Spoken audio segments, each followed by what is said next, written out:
ಸುಮಾರು 8 ಗಂಟೆಗೆ ನಮ್ಮನ್ನು ಖಾನಾಪುರ ಪೊಲೀಸ್ ಠಾಣೆಗೆ ಕರ್ಕೊಂಡು ಬಂದಿದ್ದಾರೆ.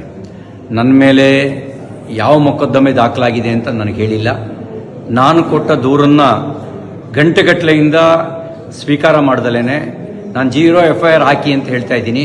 ನಾನು ಕೊಟ್ಟ ದೂರನ್ನು ದಾಖಲಿಸ್ತಾ ಇಲ್ಲ. ಈಗ ಇಲ್ಲಿಂದ ಇನ್ನೆಲ್ಲಿಗೋ ಕರ್ಕೊಂಡು ಹೋಗುವಂಥ ಸಂಚು ನಡೆಸ್ತಾ ಇದ್ದಾರೆ. ಎಲ್ಲಿಗೆ ಕರ್ಕೊಂಡು ಹೋಗ್ತಾ ಇದ್ದಾರೆ ಅಂತ ಗೊತ್ತಿಲ್ಲ. ನನ್ನ ಜೀವಕ್ಕೆ ಅಪಾಯ ಇದೆ. ನನ್ನ ಜೀವಕ್ಕೆ ಏನಾದರೂ ಅಪಾಯ ಆದರೆ ಅದಕ್ಕೆ ಕಾರಣ ಇಲ್ಲಿರುವ ಕಾಂಗ್ರೆಸ್ ಸರ್ಕಾರ. ಅವ್ರ ಜವಾಬ್ದಾರಿ ಹೊತ್ಕೋಬೇಕಾಗತ್ತೆ. ನನ್ನ ವಿರುದ್ಧ ಸುಳ್ಳು ಸುದ್ದಿ ಹಬ್ಬಿಸಿ ಸುಳ್ಳು ಕಂಪ್ಲೇಂಟ್ ಕೊಟ್ಟು ನನ್ನನ್ನು ಕೊಲೆ ಮಾಡ್ತಕ್ಕಂಥ ಸಂಚು ನಡೆಸಿದ್ದಾರೆ. ಇದಕ್ಕೆ ಸಂಬಂಧಪಟ್ಟಂತೆ ನಾನು ಸಭಾಪತಿಗಳಿಗೂ ಈಗಾಗಲೇ ದೂರು ಕೊಟ್ಟಿದ್ದೀನಿ.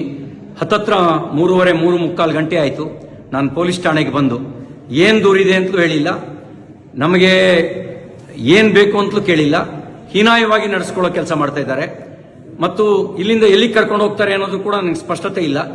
ನನ್ನ ಜೀವಕ್ಕೆ ಏನಾದ್ರು ತೊಂದರೆ ಆದರೆ ಅದಕ್ಕೆ ಪೊಲೀಸರು ಮತ್ತು ಇಲ್ಲಿಯ ಸರ್ಕಾರ, ವಿಶೇಷವಾಗಿ ಲಕ್ಷ್ಮೀ ಹೆಬ್ಬಾಳ್ಕರ್, DK ಶಿವಕುಮಾರ್ ಅವ್ರ ತಂಡವೇ ಇದಕ್ಕೆ ಕಾರಣ ಆಗುತ್ತೆ ಅನ್ನೋದನ್ನು ಈ ಮೂಲಕ ನಾನು ತಿಳಿಸೋದಕ್ಕೆ ಬಯಸ್ತಾ ಇದ್ದೀನಿ. ಎಲ್ಲವೂ ನಿಗೂಢವಾಗಿದೆ. ಯಾವುದೋ ಕ್ರಿಮಿನಲ್ಗಳನ್ನು ನಡೆಸ್ಕೊಳ್ಳೋ ರೀತಿಯಲ್ಲಿ ನಡೆಸ್ಕೊಳ್ತಾ ಇದ್ದಾರೆ. ಅವರು ನಡೆಸ್ಕೊಳ್ತಿರೋ ರೀತಿ ಅನುಮಾನ ಹುಟ್ಟಿಸ್ತಾ ಇದೆ.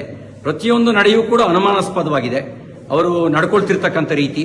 ನಾನೊಬ್ಬ ಜನಪ್ರತಿನಿಧಿಯಾಗಿ ಮಂತ್ರಿಯಾಗಿ ಕೆಲಸ ಮಾಡಿದವನು. ನಾನು ಕೊಟ್ಟ ದೂರಿಗೆ 0 FIR ರಿಜಿಸ್ಟರ್ ಮಾಡಿ ಅಂತ ಹೇಳಿದ್ರೆ ಮೀನಾಮೇಷ ಎಣಿಸ್ತಾ ಇದ್ದಾರೆ. ಇದೆಲ್ಲವೂ ಅವರು ತುರ್ತು ಪರಿಸ್ಥಿತಿಯ ಕಾಲಘಟ್ಟದಲ್ಲಿ ನಡ್ಕೊಳ್ಳೋ ರೀತಿಯಲ್ಲಿ ನಡ್ಕೊಳ್ತಾ ಇದ್ದಾರೆ. ಜೈ ಹಿಂದ್. ನನಗೆ ನನ್ನನ್ನು ಇಲ್ಲಿಗೆ ಕರ್ಕೊಂಡ್ಬಂದ್ರಿ, ನೀವು ನನ್ನನ್ನು ಇಲ್ಲಿಗೆ ಕರ್ಕೊಂಡ್ಬಂದ್ರಿ. ನನ್ನನ್ನ ನಿಮ್ಮ ಉದ್ದೇಶ ನನ್ನ ಮರ್ಡರ್ ಮಾಡಕ್ಕೆ ನೀವು ಉದ್ದೇಶ ಮಾಡಿರೋದು. ನನ್ನನ್ನು ಮರ್ಡರ್ ಮಾಡಕ್ಕೆ ಮಾಡಿದ್ರಿ. ಇಲ್ಲ ಅಂದ್ರೆ ಯಾಕೆ ಸುತ್ತಿಸ್ತಾ ಇದ್ದೀರಿ? 11 ಗಂಟೆಯಿಂದ ನೀವು ಖಾನಾಪುರದಿಂದ ಎಲ್ಲ ಸುತ್ಕೊಂಡ್ ಬಂದ್ರಿ. ನೀವು ಯಾಕೆ ಸುತ್ತಿಸ್ತಾ ಇದ್ದೀರಿ ನನ್ನನ್ನ?